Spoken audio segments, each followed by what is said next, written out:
Bismillahirrahmanirrahim. Assalamualaikum warahmatullahi wabarakatuh. Asbahna lillah wa asbahal mulku lillah, la haula wa la quwwata illa billah. Asyhadu an la ilaha illallah wahdahu la syarikalah, wa asyhadu anna Muhammadan abduhu wa rasuluhu la nabiyya ba'dah. Qala Allahu ta'ala fi kitabihil karim, a'udzu billahi minasyaitonir rajim. Bismillahirrahmanirrahim. Alif lam mim. Ahasiban nasu ayyutraku ayyaqulu amanna wa hum la yuftanun. Walaqad fatannal ladina min qablihim fala ya'lamannallahu alladina sadaqu wala ya'lamannal kadhibin. Sadaqallahul azim wa sadaqa rasuluhul karim wa nahnu ala dzalika minasyahidina amma ba'd. Yang kami hormati sedaya jamaah kaum muslimin lan muslimat rahimakumullah. Di tengah-tengah suasana sebenarnya kalau dikatakan mencekam itu hanya kita saja yang memandang, yang menyikapinya. Allah menciptakan alam dan isinya ini diciptakan dengan nurnya, dengan penuh kerahmatan. Oleh karenanya mari kita tetap bersemangat untuk memandang kehidupan ini dengan penuh husnudzon. Sekali lagi Allah menciptakan alam ini dengan rahmatnya, dan rahmat itu diperuntukkan kepada seluruh alam ini termasuk kita umat manusia. Kita bersyukur pada pagi hari ini kita dapat berjalan menuju kepada suatu tempat yang mulia di dunia ini. Meskipun banyak tempat, tetapi dijamin tempat yang paling mulia itu adalah masjid. Meskipun banyak keunikan-keunikan, orang bisa berjalan, orang bisa datang dan menghadiri acara apapun, momentum apapun di tempat yang jauh, tapi kadang-kadang tidak mampu untuk berjalan menghadiri di tempat masjid. Padahal masjid itu adalah tempat yang mulia. Karena kita berada pada tempat yang mulia yang dijamin oleh Allah, sekali lagi begitu kita masuk masjid, kita tanamkan suatu rasa keyakinan kita ini masuk dalam zona aman. Meskipun secara sunatullah napa ingkang dipun sampaikan kalih takmir kalaulau sedoyon juga adalah ikhtiar kita untuk menuju kepada suatu yang lebih maslahah. Sholawat dan salam kita sanjungkan kepada junjungan kita Nabi Muhammad sallallahu alaihi wasallam, yang pada malam ini sebenarnya bagian dari sirah, dari perjalanan risalah beliau, yang kebanyakan muslim atau umat Islam memperingatinya sebagai tanggal pinten tadi malam 27 Rajab. Ada peristiwa apa di tanggal itu? Isra Mi'raj. Tetapi sekali lagi ini fenomena. Isra Mi'raj yang merupakan peristiwa yang tidak bisa dinalarkan oleh akal sejak saat terjadinya sampai mungkin hari ini, itu belum bisa ditemukan sebuah nalar kok bisa seperti itu. Tetapi nampaknya peristiwa itu untuk saat ini kalah dengan masalah informasi virus corona. Mungkin kita disibukkan dengan informasi itu, rasa ketakutan dan lain sebagainya, khususnya masyarakat.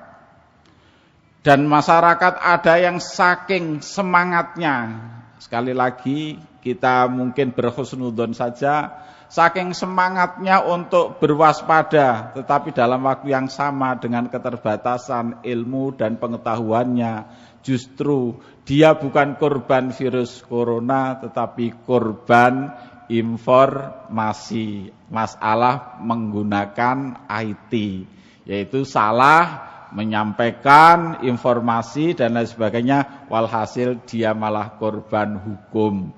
Ada yang ditangkap polisi dan lain sebagainya dengan dalih, dengan alasan menyebarkan berita yang tidak bisa dipertanggungjawabkan.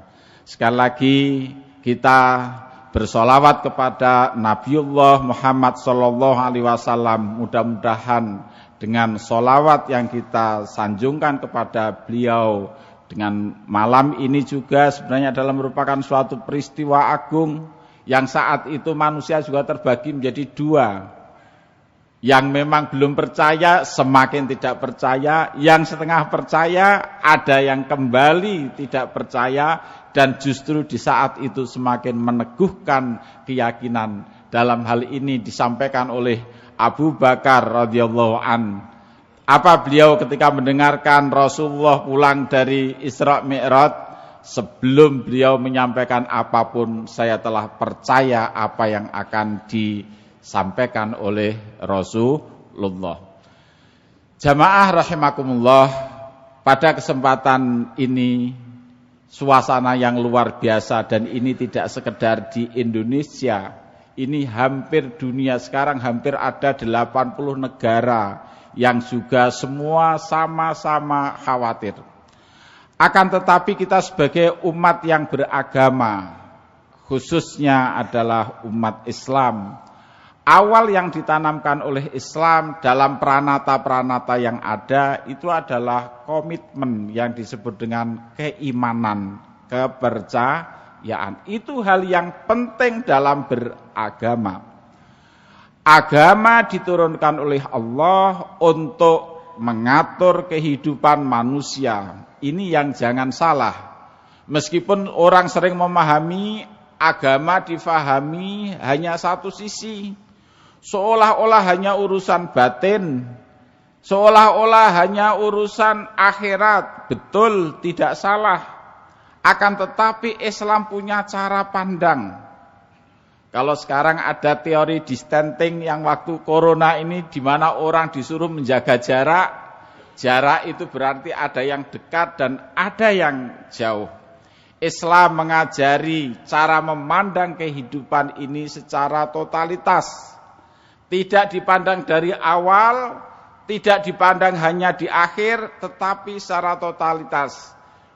Dari awal sampai akhir, inilah totalitas suatu kehidupan, baik dari jasmani dan rohani.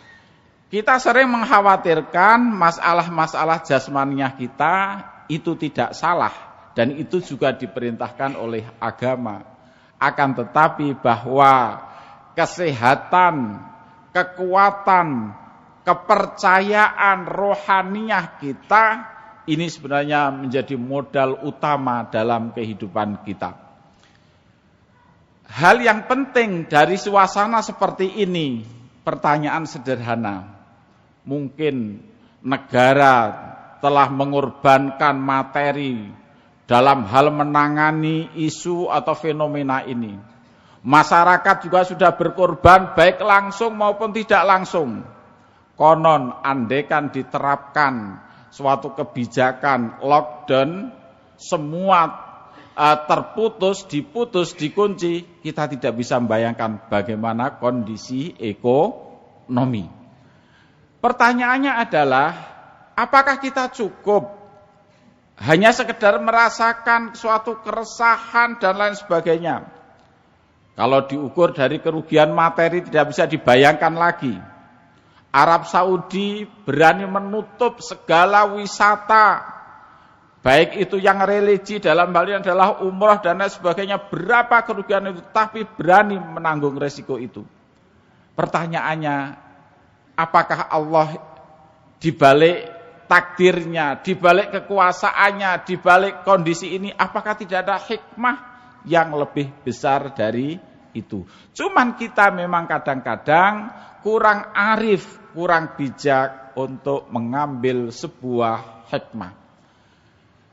Saya berikan contoh, ada seorang tokoh, seorang sufi. Seorang sufi itu orang yang memang memiliki kecerdasan batin. Kita sering hanya mengukur kecerdasan otak, kecerdasan akal, kecerdasan rasio, tetapi kita jarang untuk mengasuh batin kita.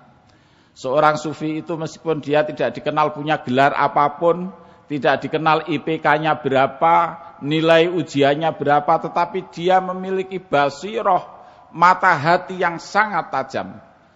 Sehingga seorang sufi itu dalam sebuah syairnya, dia menggambarkan, mengilustrasikan ketika ada pohon yang patah. Ada pohon yang patah, ada pohon yang tumbang. Kalau kita mungkin hanya sekedar gumun, terkejut, oh ada pohon tumbang. Tapi seorang sufi tadi, dia bisa mengilustrasikan. Dalam syairnya, saqatat syajaratun, fasami'al kullu sauta suqutiha. Ada sebatang pohon, sebuah pohon. Apakah itu mungkin tumbang, ataukah itu mungkin sekedar patah dahannya dan lain sebagainya. Mungkin kita akan hanya mendengarkan suaranya, mungkin suaranya grubyok dan lain sebagainya. Kita heran, kita gumun. Tetapi di balik itu kita tidak pernah melanjutkan. Si sufi tadi melanjutkan, bainama tanmu ghabatun kamilatun. Jadi ketika ada satu pohon jatuh, semua orang memberikan perhatian. Kenapa jatuh? Kenapa tumbang? Bainama tanmu ghabatun kamilatun. Tetapi dalam waktu yang sama, ketika ada hutan yang lebat, yang mulai dari pohon yang kecil sampai yang besar, yang rindang, fala yasma'u ayyadajij. Kok enggak ada yang pernah berusaha untuk mengamati, mendengarkan. Kok terus ujuk-ujuk pohon itu menjadi besar. Ketika pohon itu besar, tidak ada yang memperhatikan. Tapi ketika pohon itu tumbang, padahal yang tumbang tadi hanya satu saja. Yang besar itu banyak, kok enggak ada yang memperhatikan. Kenapa pohon ini tumbuh? Kok enggak pernah perhatikan kita pohon itu butuh air? Kok enggak pernah kita perhatikan kita nyiram dan lain sebagainya? Tapi begitu ada satu pohon tumbang, orang banyak memberikan perhatian. Akhirnya si sufi tadi memberikan sebuah ilustrasi, fannasu. Demikian juga ambillah suatu pelajaran, demikian juga manusia.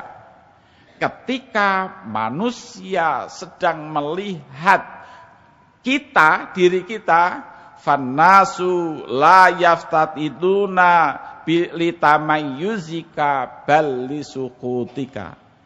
Demikian juga manusia dalam kehidupan kita ini, ketika kita sedang mengalami problem apapun, orang mungkin enggak open. Ketika kita sedang sukses, orang enggak open, tapi tatkala kita menghadapi problem, baru orang itu memberikan komen. Berapa lama kita diberikan, bangsa kita, negara kita diberikan rasa aman, rasa nyaman. Enggak ada yang memanjatkan rasa syukur dan lain sebagainya. Kalaupun ada, mungkin orang khusus, orang tertentu. Tetapi Allah hanya sekedar, saya katakan sekedar, karena memang Allah itu kuasa. Dan bisa jadi Allah lebih kuasa lagi untuk membuat sesuatu yang lebih heboh, yang lebih dahsyat dari virus corona. Mungkin tidak ada yang mustahil bagi Allah Subhanahu wa ta'ala. Sebagaimana kalau hari ini virus corona kita pandang sebagai sesuatu yang dahsyat, seolah-olah tidak ada sesuatu yang bisa mengobati, juga tidak ada hal yang mustahil bagi Allah untuk menyelamatkan kita dari isu virus yang ganas itu. Oleh karena itu, ini sebuah ilustrasi yang luar biasa. Bagaimana kita manusia ini sering kita ini hanya sekedar, terombang-ambingkan dengan sebuah isu, dengan suatu fenomena. Memang sekali lagi, memang alam ini, Allah menciptakan alam ini disebut dengan ayat yang harus diperhatikan dan harus dikaji oleh manusia. Sebagaimana kita ketika kita mendapatkan sesuatu yang kurang enak, kita berusaha untuk mencari sesuatu yang bisa menghilangkan rasa ketidaknyamanan tadi. Itu juga merupakan sunnatullah yang diajarkan kepada kita. Tetapi kita sering lupa kok. Tatkala kita sedang merasakan suatu kenyamanan, justru di saat itu kita lupa. Kok Allah sudah memberikan nikmat ya, padahal saya belum meminta. Pernah kita merasa begitu? Jarang ya. Kok Allah sudah memberikan ini, padahal saya belum meminta loh. Allah sudah memberi. Tapi begitu nanti ada ujian, ada cobaan, bisa jadi di antara kita ada yang komentar ngeten. Lah iya, kita ini sudah berdoa, sudah begini begitu, kok masih seperti ini ya? Apa memang Allah itu lupa? Apa memang Allah itu tidak lagi peduli dengan kita? Jamaah rahimakumullah, di saat ini sebagaimana Isra Mi'raj, di balik di sana akan ada syariat yang disampaikan oleh Allah berupa salat. Peristiwa Isra Mi'raj saat itu memang untuk menguji komitmen keimanan masyarakat saat itu. Mudah-mudahan dengan corona ini juga ada hikmah yang besar di balik virus yang ditakuti oleh banyak manusia. Kita sebagai manusia, sebagai umat Islam, kita harus sadar. Napa ingkang kula sampaikan wonten ing awal iftitah tadi surat Al-Ankabut. Surat itu tadi diawali dengan al-ahruf al-muqatta'ah, diawali dengan huruf-huruf potongan. Alif lam mim. Dan ini bagian daripada keijazan atau kemukjizatan Al-Quran. Kata Muhammad Abduh ketika menafsirkan ayat-ayat yang diawali dengan huruf-huruf potongan ini, bukan itu yang dikehendaki. Dan itu mungkin tidak dicari maknanya apa alif lam mim itu, memang tidak ada maknanya. Tetapi kata Muhammad Abduh, tambihun lima sayulqi ba'da hadhil ahruf al-ajibah.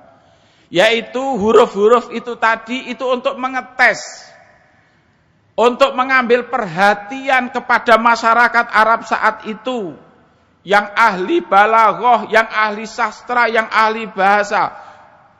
Faham enggak dengan huruf-huruf potongan itu? Karena memang itu di luar teori bahasa, maka semua orang tidak ada faham.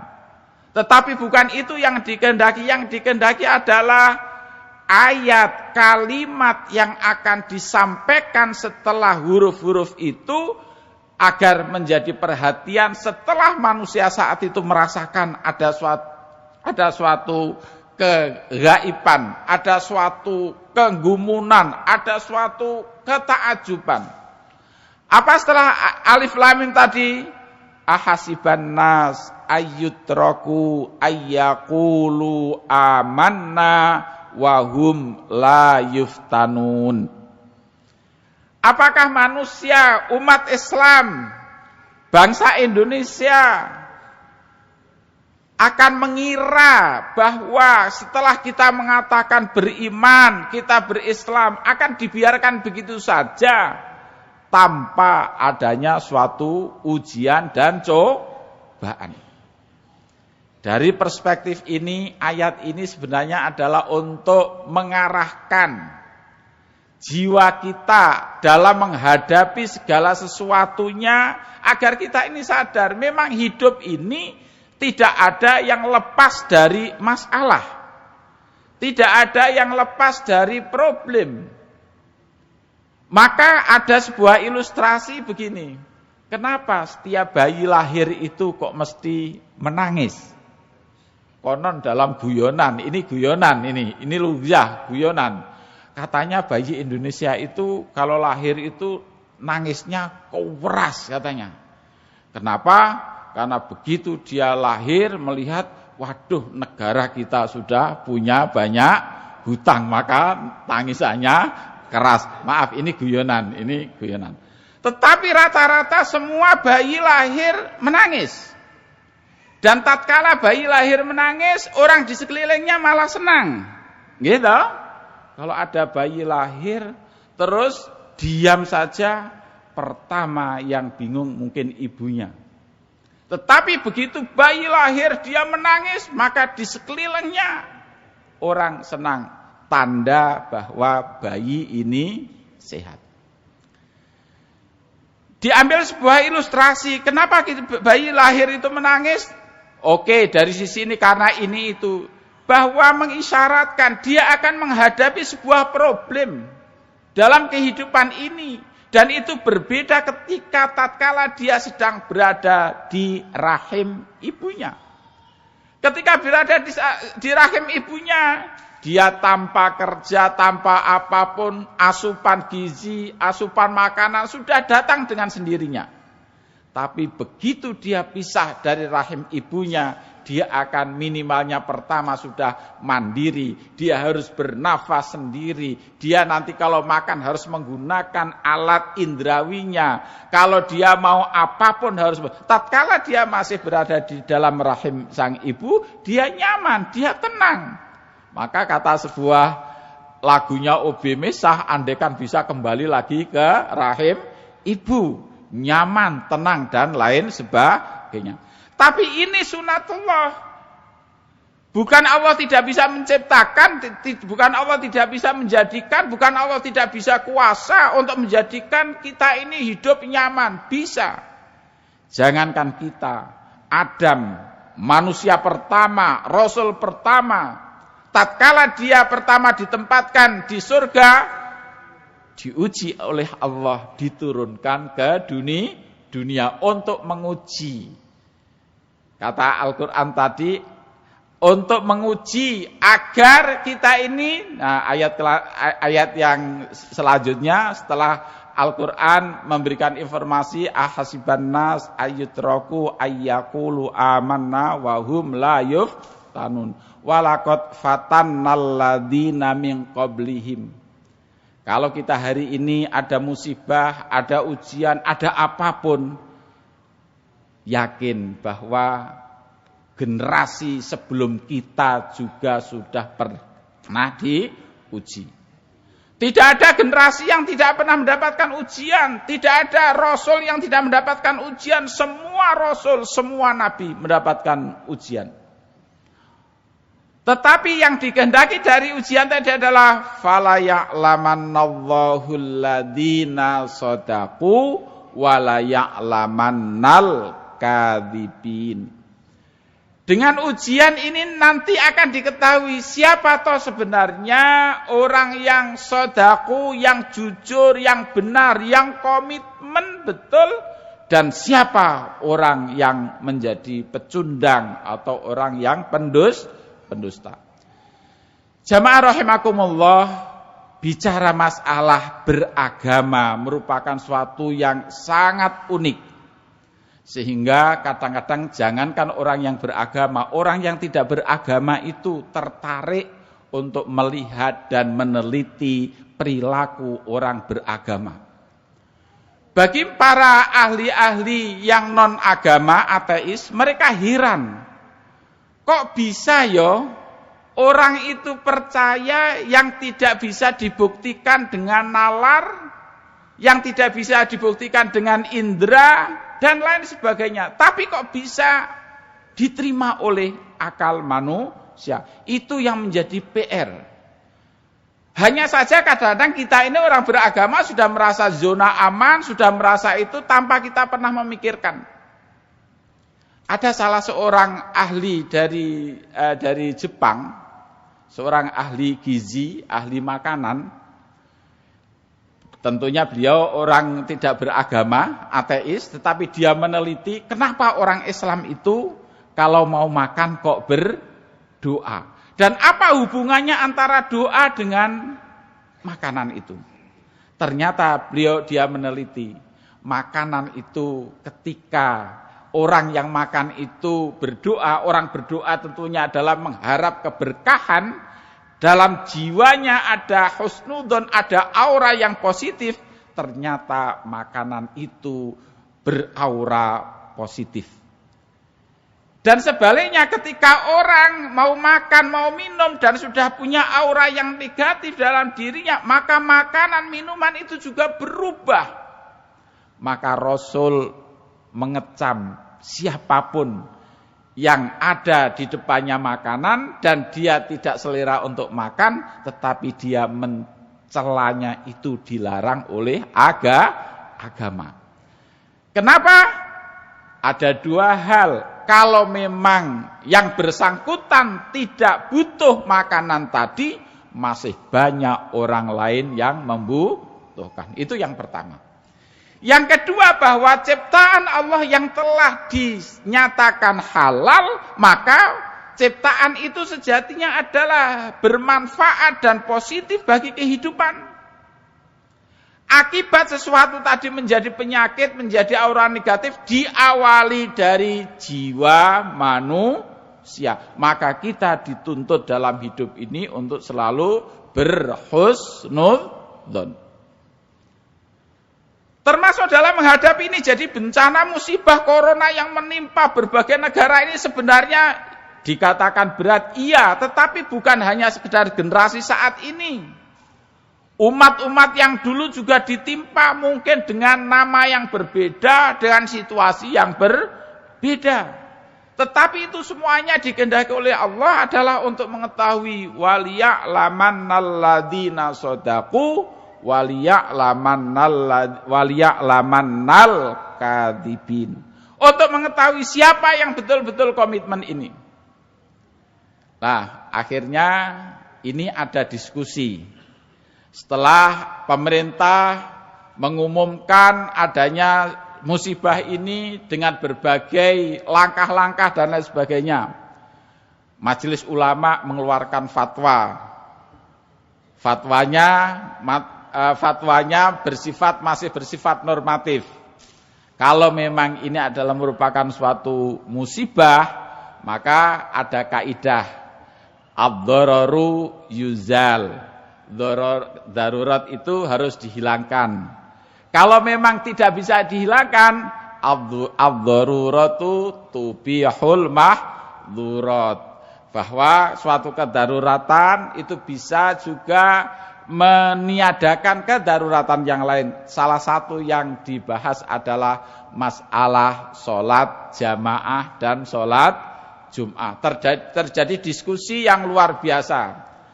Di MUI Jawa Timur, di grup Majelis Ulama Indonesia Jawa Timur, termasuk kami ikut di dalamnya antar kabupaten, juga terjadi diskusi yang luar biasa, intens diskusi itu.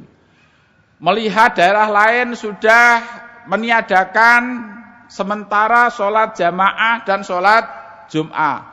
DKI Jakarta sudah diterapkan, Jawa Barat sebagainya. Nah, bagaimana Jawa Timur? Jawa Timur masih fatwa itu difahami kita belum mendapatkan suatu status kedaruratan. Kalau memang pemerintah setempat, dan mungkin akan berbeda antara satu kabupaten dengan kabupaten yang lain. Kalau memang pemerintah setempat telah mengeluarkan sebuah statement, sebuah status, tentunya adalah kita sebagai umat, tentunya ada juga kewajiban ketaatan terhadap ulil amri, selama ulil amri itu memang adalah untuk kepentingan dan kemaslahatan. Tetapi Jawa Timur, saya nampaknya antar kabupaten, seluruh kabupaten majelis ulamanya masih menyatakan bahwa sholat Jum'ah dan sholat jamaah masih biasa, dengan sekali lagi dengan kita tetap untuk menjaga hal-hal yang memang untuk menjauhkan dari musibah tadi. Khusus bagi siapapun yang memang dia merasa ditetapkan sebagai status musibah atau wabah itu, lah ini yang memang disarankan, bahkan diwajibkan, ini yang jangan berkumpul di tengah-tengah keramaian. Fatwa ini akhirnya menjadi diskusi, ada yang cepat-cepat mengeksekusi, kalau begitu jamaah ditiadakan, sholat Jumat ditiadakan. Kami berpikir demikian, tanpa kita mengecilkan sebuah virus, ini juga sudah kita ketahui bersama, tapi ada satu hal yang harus kita pastikan. Kepastian pemerintah harus terbuka dan harus fair, harus adil. Kalau memang jamaah, katakanlah suasana sudah darurat, betul, sehingga harus ada distancing, harus ada menjaga jarak dan lain sebagainya, mungkin kita juga akan patuh itu. Tapi ada tapinya, mestinya jangan hanya diberlakukan bagi jamaah sholat saja. Yang ada di kafe, yang ada di mall, yang ada di macam-macam, kan sama-sama berkumpul. Kalau ini sudah dikatakan darurat, mestinya semua harus lockdown, semuanya harus dibatasi, tidak hanya sekedar sholat. Nah, ini mungkin yang masih menjadi pertimbangan khususnya Jawa Timur, sehingga saya baca di kabupaten Jawa Timur nampaknya masih memberikan kesempatan bagi umat Islam untuk melaksanakan sholat berjamaah dan sholat Jumat dengan sekali lagi dengan catatan tetap kita menjaga kesehatan, menjaga kebersihan. Jamaah rahimakumullah, di dalam kondisi yang seperti ini, kembali lagi dari awal tadi, keyakinan kita terhadap apa yang kita patut kita yakini. Allah itu menciptakan segala hal yang ada di alam ini sejatinya itu adalah memiliki nilai kerahmatan. Oleh karena itu, Nabi kita mengajarkan setiap kita mau melaksanakan sesuatu pekerjaan, kita disuruh membaca basmalah. Di dalam basmalah itu ada dua sifat Allah yang disebut Bismillahirrahmanirrahim, yaitu ada rahmah. Rahmah ini dibagi menjadi dua. Yang satu rahmah diberikan Allah bersifat Ar-Rahman, dan yang satu rahmah diberikan ketika Allah bersifat Ar-Rahim. Di dalam basmalah ini menarik, Muhammad Abduh ketika mengulas di surat Al-Fatihah, Ar-Rahman Ar-Rahim itu setelah disampaikan di ayat basmalahnya, selang satu ayat diulang lagi. Bismillahirrahmanirrahim, Alhamdulillahirabbil alamin, Ar-Rahmanir-Rahim. Diulang lagi pada ayat yang ketiganya. Ini untuk menegaskan bahwa segala ketentuan Allah, kalau Allah memerintahkan sesuatu ataukah Allah melarang sesuatu, di balik semua itu adalah tidak ada yang tidak mengandung rahmat. Oleh karena itu, kita setiap melakukan sesuatu disuruh untuk membaca bismillah. Cuman bagaimana kita menyikapi, memandang suatu rahmat itu? Nah, ini yang menjadi problem kita, yang kita kadang-kadang bismillah kita ucapkan, tetapi kita tidak meyakini dengan apa yang kita ucapkan. Sifat kerahmatan Allah itu diberikan kepada seluruh makhluknya, tidak terkecuali apakah mereka yang taat, apakah mereka yang fasik, yang zalim, semua dikasih rahmat Allah itu. Pertanyaannya, kalau orang yang tidak taat kepada Allah saja dapat rahmat, masa kita tidak yakin? Kita yang telah beriman, yang mukmin, yang muslim dan muttaqin, masa kita tidak percaya bahwa kita juga punya jatah rahmat dari Allah Subhanahu wa ta'ala? Percados atau mboten? Harus percaya, harus yakin kerahmatan Allah itu bagi seluruh sekalian alam. Kalau ada orang yang menentang Allah, yang zalim, yang kufur, yang ingkar saja mendapatkan rahmat, masa kita yang taat kok tidak mendapatkan rahmat? Itu yang pertama, keyakinan itu.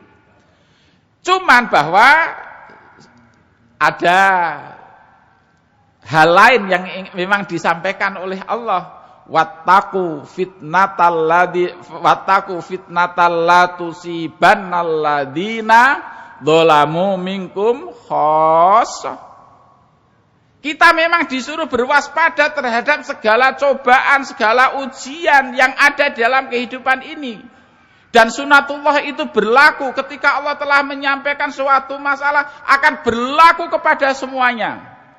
Nah, di sini kita mengambil hikmah inilah kenapa di dalam Islam itu ada ajaran amar ma'ruf nahi mungkar.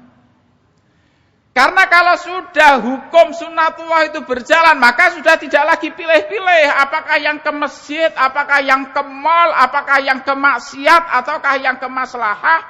Semuanya musibah itu tidak lagi memilih saat itu.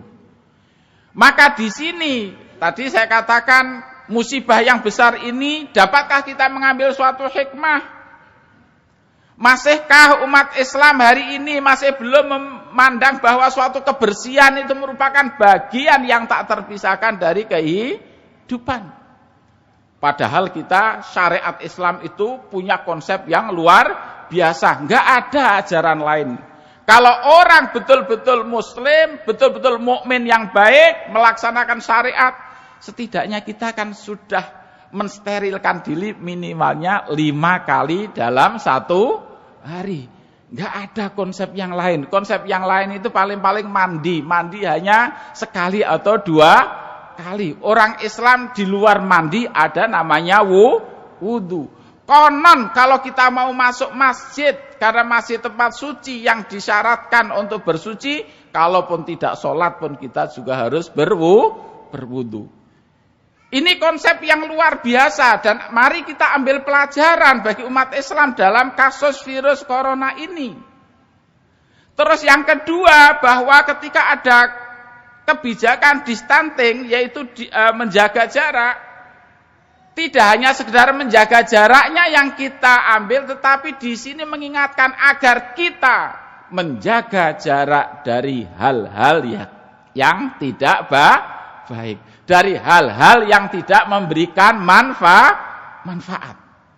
Ini pelajaran yang luar biasa. Kadang-kadang kita ini tidak peduli mau kemana tanpa memikirkan bahwa ternyata di situ itu perlu adanya sterilisasi jiwa. Maka Nabi Rasul mengajarkan kalau mau masuk ke pasar mendahulukan kaki mana yang didahulukan? Kaki kiri. Apa artinya? Agar kita itu berwaspada. Tapi kalau mau masuk masjid mendahulukan kaki kanan. Itu ajaran. Ini sikap mental yang diajarkan oleh agama kita. Jadi kalau mau masuk masjid mendahulukan kaki kanan, apa artinya? Bahwa kanan itu simbol dari positif. Kanan itu simbol dari positif. Maka orang bersalaman pun juga dengan menggunakan kaki tangan kanan. Ketika ke pasar mendahulukan kaki kiri agar kita selalu berwaspada, waspada segala-galanya. Di sana banyak cobaan. Kalau virus secara biologis mungkin bisa diatasi dengan antiseptik dan lain sebagainya. Tapi kalau sudah virus batin itu kadang-kadang tidak ada antiseptiknya. Tidak ada antivirusnya, susah. Salah satu virus di pasar itu adalah yang susah antisipasinya, virus kejujuran. Nggih, leres? Virus kejujuran itu virus yang ada di pasar, yang itu tidak pernah kita open. Maka kita disuruh waspada ketika masuk ke pasar, mendahulukan kaki kiri. Oh, di sini banyak virus, baik virus bersifat biologis maupun virus secara psikologis. Virus biologis boleh kita tidak berjabatan dengan orang agar tidak tertular penyakit. Boleh kita pakai masker agar nanti kita tidak tertular udara yang dan lain sebagainya. Tapi kadang-kadang kita lupa juga menjaga virus hati, yaitu kejujuran. Maka sampai Nabi itu memberikan suatu apresiasi. At-tajirus shadiq, pedagang yang jujur, nanti di akhirat posisinya seperti para nabi, para syuhada, dan para orang-orang yang jujur. Itu apresiasi yang luar biasa. At-tajirus shadiq, pedagang yang jujur itu nanti di hari kiamat posisinya seperti posisi para nabi dan para syuhada. Pertanyaannya, kok pedagang yang diberikan apresiasi? Kok tidak orang yang sholat? Kok tidak orang yang haji? Itu menunjukkan bahwa godaan dan cobaan di pasar itu berat. Jamaah rahimakumullah, sekali lagi di suasana yang seperti ini, ayo kita tenangkan batin kita. Kepercayaan, keyakinan kita kepada Allah Subhanahu wa taala. Allah Maha segala-galanya. Allah juga bisa untuk menurunkan penyakit, dan dalam waktu yang sama Allah juga berkuasa untuk menghilangkan penyakit. Kalau orang datang ke tempat yang tidak steril, kemaslahatan saja berani, kenapa kita datang yang tempat maslahah? Kita harus takut, dengan tetap kita harus memperhatikan sunnatullah. Jamaah rahimakumullah, makaten ingkang saged kula sampaikan sekali lagi, kita tenang dalam menghadapi situasi seperti ini. Aktivitas semuanya tetap juga berjalan dengan pertama menjaga kebersihan dan mengindahkan semua aturan-aturan yang memang telah disampaikan oleh para yang berwenang. Makaten kurang lebihnya mohon maaf. Ihdinas siratal mustaqim, siratal ladzina an'amta 'alaihim ghairil maghdubi 'alaihim waladdallin. Wassalamualaikum warahmatullahi wabarakatuh.